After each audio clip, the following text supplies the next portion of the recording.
Mount Kailash, जो कि दुनिया के सबसे लंबे माउंटेन रेंज हिमालयाज़ का पार्ट है, जो कि तिब्बत के वेस्टर्न रीजन में पड़ता है।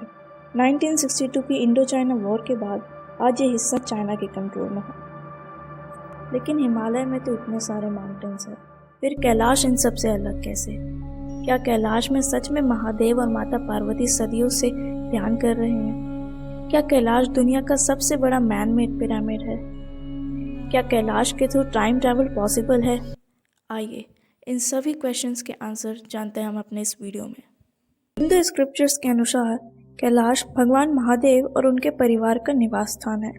कैलाश का जिक्र ऋग्वेद, रामायण, महाभारत और विष्णु पुराण जैसे कई स्क्रिप्चर्स में मिलता है।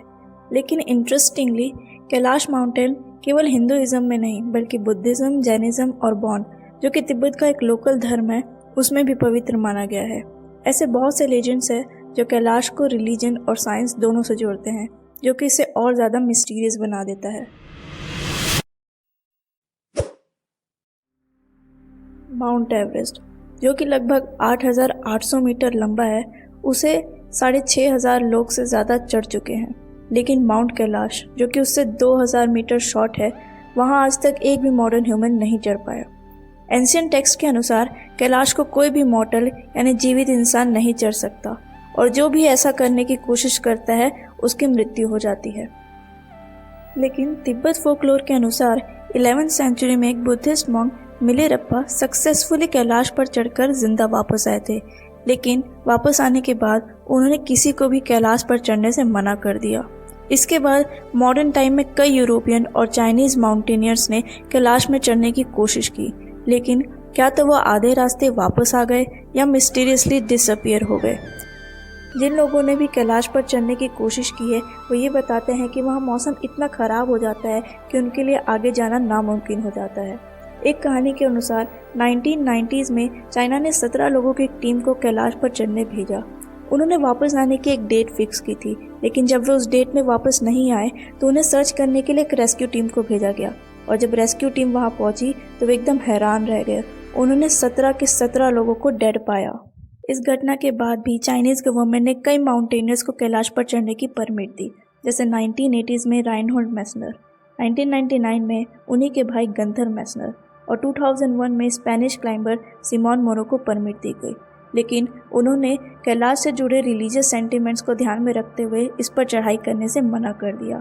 फिर ऑफिशियली 2001 में चाइनीज गवर्नमेंट ने कैलाश पर चढ़ने पर कंप्लीट बैन लगा, और इस तरह से आज तक कोई भी मॉडर्न ह्यूमन कैलाश पर्वत पर नहीं चढ़ पाया है। कैलाश की दूसरी सबसे बड़ी मिस्ट्री है टाइम ट्रैवल। ऐसा कहा जाता है कि कैलाश पर समय बहुत तेजी से बीतता है। ऐसे बहुत से दावे हैं जो कहते हैं कि कैलाश पर उनके बाल और नाखून 12 घंटों में ही उतने बढ़ गए जितने नॉर्मल कंडीशन में उसे बढ़ने में 2 हफ्ते लगते।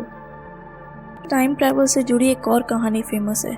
कहा जाता है कि साइबेरिया के 4 माउंटेनियर्स ने कैलाश पर चढ़ने की कोशिश की, लेकिन जब वे कुछ दूर चढ़ाई करते हैं तो उन्हें महसूस होता है कि उनकी एज तेजी से बढ़ रही है। उनके चेहरे पर झुर्रियाँ आ रही हैं और बाल सफ़ेद होने लग रहे हैं। फिर वे वापस लौटने की सोचते हैं, और जब वे वापस आते हैं उसके कुछ ही समय बाद उनकी एज रिलेटेड इलनेस की वजह से मौत हो जाती है।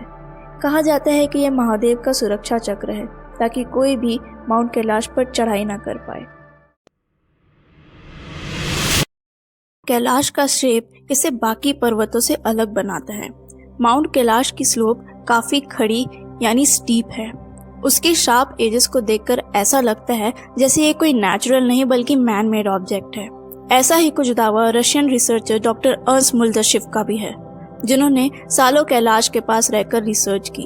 उनके अकॉर्डिंग कैलाश एक पिरामिड है, just like pyramid of Egypt, but the biggest pyramid in the world. उनके अकॉर्डिंग कैलाश अंदर से खोखला है, और इस बात की पूरी पॉसिबिलिटी है कि आज भी कुछ डिवाइन लोग उसके अंदर रहते हैं, जिसकी वजह से कैलाश पर विस्पर्स और आवाजें सुनाई देती है।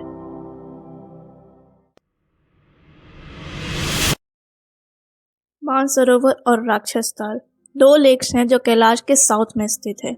जो भी कैलाश की यात्रा पर जाते हैं वे इन दोनों झीलों के दर्शन करते हैं। मानसरोवर का शेप सन की तरह राउंड है और राक्षस ताल मून की तरह क्रीसेंट शेप का है। यही कारण है कि कुछ लेजेंड्स मानसरोवर को सन यानी ब्राइटनेस से जोड़कर देखते हैं और इसे पॉजिटिव एनर्जी का सोर्स मानते हैं, जबकि राक्षस ताल को डार्कनेस से जोड़कर देखते हैं और इसे नेगेटिव एनर्जी का सोर्स मानते हैं। मानसरोवर और राक्षस ताल लेक के बीच केवल 4 किलोमीटर की दूरी है। इसके बावजूद मानसरोवर एक फ्रेश वाटर लेक है और राक्षस ताल एक सॉल्ट वाटर लेक। पौराणिक मान्यताओं के अनुसार रावण ने राक्षस ताल लेक के आगे भगवान शिव को प्रसन्न करने के लिए तपस्या की। उसके 10 सिर थे और हर दिन वो अपने एक एक सिर को काटता गया। 10वें दिन जब वो अपना आखिरी सिर भी काटने वाला होता है तो भगवान शिव प्रकट होकर उसे वरदान देते हैं, लेकिन उसके 9 सिरों के कटने की वजह से राक्षस ताल लेक का पानी खारा हो जाता है। मानसरोवर के ओरिजिन से रिलेटेड 2 कथाएं फेमस है। पहली कथा ब्रह्मा जी से रिलेटेड है। ये कहा जाता है कि मानसरोवर की कल्पना सबसे पहले ब्रह्मा जी के मस्तिष्क यानी माइंड में आई और उन्होंने अपने इस माइंड की इमेजिनेशन को धरती पर उतार दिया। इसी कारण इसका नाम मानस सरोवर यानी लेक ऑफ माइंड पड़ा।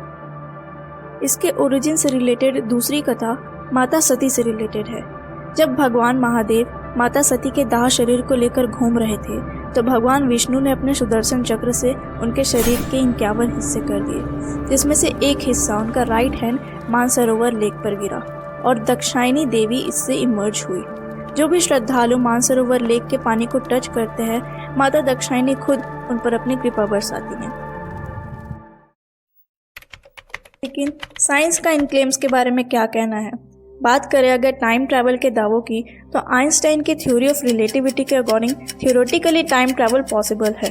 अकॉर्डिंग टू आइंस्टाइन हमारा यूनिवर्स स्पेस टाइम फैब्रिक से बना हुआ है। इसे आप ऐसे समझ सकते हैं जैसे एक चादर हो और वो 2 तरह के धागे स्पेस और टाइम से बुना गया हो।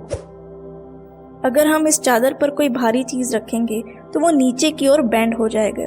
वैसे ही स्पेस टाइम फैब्रिक जब किसी ऐसे ऑब्जेक्ट के कांटेक्ट में आता है जिसका ग्रेविटेशनल पुल ज़्यादा है, यानी कि वो बहुत भारी है, तो वो बेंड हो जाता है और इस पे एक कर्व बन जाता है। इस कर्व के आसपास टाइम की स्पीड स्लो हो जाती है। इसे आप रेफरेंस के लिए ऐसे समझिए कि मान लीजिए इस पॉइंट पे अगर 10 साल बीत गए हैं तो इस कर्व के अराउंड केवल 1 साल बीता है, और जब यहाँ का व्यक्ति इस एरिया में जाएगा तो वो 9 साल आगे ट्रैवल कर चुका होगा। लेकिन माउंट कैलाश पर टाइम ट्रैवल के जो दावे हैं उसके अकॉर्डिंग तो वहाँ समय तेजी से बीतता है। सो आइंस्टाइन की थ्योरी ऑफ रिलेटिविटी इस फिनोमेना को तो एक्सप्लेन नहीं करती। इसलिए साइंस टाइम ट्रैवल के इन दावों को महज किस्से कहानियां बताता है। इस टाइम ट्रैवल की थ्योरी पर इसलिए भी डाउट किया जाता है क्योंकि इससे जुड़े जितने भी क्लेम्स हैं वो किसी ऑथेंटिक सोर्स से नहीं आए।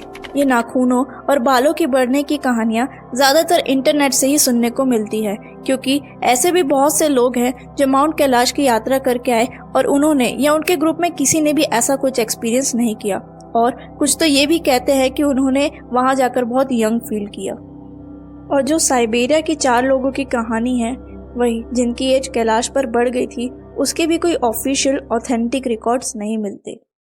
कैलाश माउंटेन से जुड़ी जो दूसरी सबसे बड़ी मिस्ट्री है वो है मानसरोवर और राक्षसताल लेक की। आखिर इतनी प्रॉक्सिमिटी में होने के बाद भी एक लेक का पानी मीठा और एक का खारा कैसे है?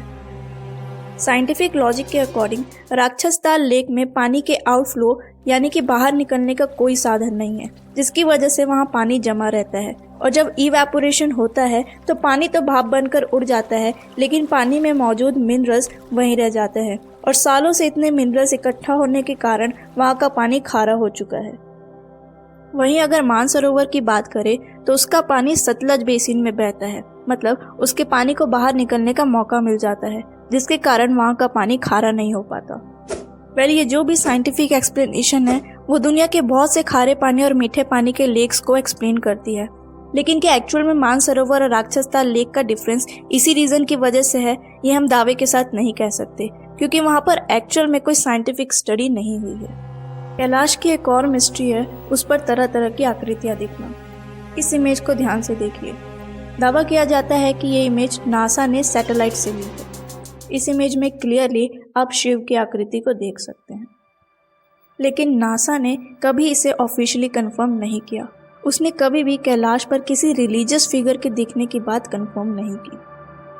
और इस पिक्चर की ऑथेंटिसिटी पर भी डाउट है, क्योंकि नासा की ऑफिशियल वेबसाइट पे ये पिक्चर नहीं मिलती है। हाँ, लेकिन इस बात से इनकार नहीं किया जा सकता कि ऐसे बहुत से लोग हैं जिन्होंने कैलाश मानसरोवर की यात्रा की और उन्होंने वहाँ कई तरह की रिलीजियस आकृतियाँ देखी हैं, और साइंस भी इस बात से इनकार नहीं करता। साइंस इसे पेरेडोलिया इफेक्ट के थ्रू एक्सप्लेन करता है। पेरेडोलिया इफेक्ट वो फिनोमेना है जब हमारा ब्रेन हमारे आसपास की चीज़ों में पैटर्न ढूंढने की कोशिश करता है। ये बिल्कुल वैसा है जैसे हमें क्लाउड्स में कुछ फिगर दिखते हैं। एक्चुअल में क्लाउड फॉर्मेशन वाटर वेपर का एक रैंडम अरेंजमेंट है, बट हम उस पर कोई मीनिंगफुल पैटर्न ढूंढ लेते हैं। इसी तरह साइंस के अकॉर्डिंग कैलाश पर दिखने वाली आकृतियाँ भी पेरेडोलिया इफेक्ट का ही रिजल्ट है। कैलाश की एक और मिस्ट्री उसका यूनिक स्ट्रक्चर है, जिसके कारण रशियन रिसर्चर डॉक्टर अस मुल्ताशिफ ने उसे दुनिया का लार्जेस्ट मैन मेड पिरामिड कहा था। But according to science Kailash को उसका ये शेप उसके रॉक्स के नेचर की वजह से मिला। माउंट कैलाश दो तरह के रॉक से बनी है। उसका ऊपरी भाग मेटासेडिमेंट्री रॉक से बना है।